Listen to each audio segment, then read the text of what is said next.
There's a new show on TBS coming out called King of the Nerds. It's a reality competition to test who is the nerdiest of the nerds. I do not know how that is measured.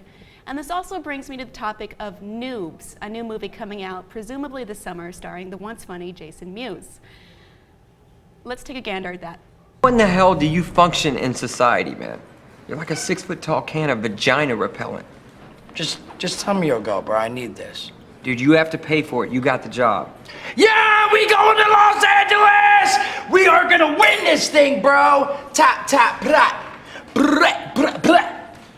Give me one right here, bro. Give me one right here, bro. Give me one right here, bro. Give me one right here, bro. Damn! Fellowships will be formed. We are playing them so hard, it's hilarious. Tides will turn. You are up our team! Bravery will yield to temptation. Women always say they like my mind. I actually get kind of tired of that. Like, because it's like, oh, yeah, another one. I bet you would really enjoy to come and play some chess with me. As they face a struggle beyond anything they ever. He is a terrible person. Ever. That's awesome! Nerdgasm. Ever imagine. All those bullies get a boot to the head, a boot to the head, a boot to the head. So this leads to a bigger conversation of how are geeks portrayed in more or less conventional mainstream pop culture, and why is it, well, in my opinion, it's wrong. It's upsetting and makes me deeply uncomfortable, and I want to discuss why. Okay. I watched the two trailers for both Noobz the movie and the show King of the Nerds. I think that at some point we're actually going to disagree slightly on this. That's okay. Because some of the things that, look, I don't think that they're the best representations of nerds, but I actually think that they can be entertaining. I have very different feelings about King of the Nerds and the Noobz movie trailer.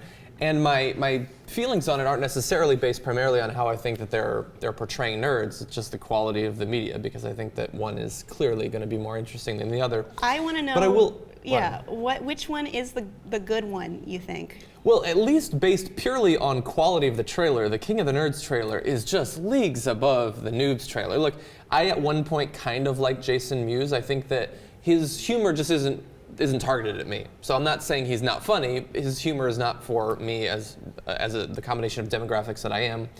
But it looks like something that like seniors in college produced, maybe. It could end up being good, maybe. I mean, there certainly have been movies that the trailers didn't look funny and the movie ended up being good, but the jokes about nerds and geeks do seem a bit stereotypical, like the geek who just wants to play video games and his insanely hot girlfriend who's breaking up with him because of that. We've seen that before. I don't think that's necessarily that funny.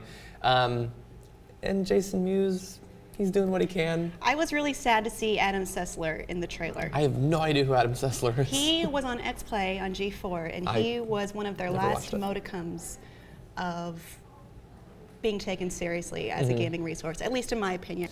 Do you want to talk about the King of the Nerds? Yeah. Okay. I actually think it could be good. Maybe I'm the only person thinking that. And look, I don't often watch much reality TV. I watched Real World Road Rules Challenge a couple of times, and the WWF at one point had a reality show called Tough Enough that I was really into because I hoped to one day be on it, and then it got canceled. But so I don't often watch reality shows, but this actually looks kind of interesting. I know that it's going to be exploitative, and it's going to show them being geeky and stuff like that, very similar to The Pickup Artist, which was on VH1 a number of years ago. But I mean, it's a reality show that's actually appealing to this demographic. It's not like the Jersey Shore or something. Like, those people have their reality shows. And yeah, they're rolling around giant D20s and they're acting socially awkward, but I think that part of being a part of this subculture, of being interested in Dungeons and Dragons and Thor and cosplay and stuff like that, is a willingness to laugh at yourself. And that is part of the culture, that we don't take ourselves so seriously and we can laugh about our ineptitudes and stuff like that. And so it could end up being horrible, and maybe I'm just responding to the very fast-paced adventure movie style music that's in the background of the trailer, but I'm actually kind of looking forward to it. I feel like it's more exploitive, like. Yeah, but what reality show isn't? Yeah, I guess. You put people in a room and you hope that they yell at each other. Well, I guess I could argue that I don't like reality shows either. Okay.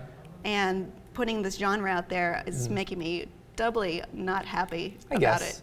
Look, it's probably going to end up being mediocre, but it's got a couple of ideas or a couple of things I want to point out. One, I love the idea of the throne of games. That's pretty clever. Yeah, I knew you would. Because I'm a Game of Thrones fan. And also, I love that they snuck in excuse me, at multiple times in that little trailer. Apparently, one of the girls on the show has a very nice butt because they showed like just close-ups of an ass in black shorts like 5 times spaced out throughout the trailer.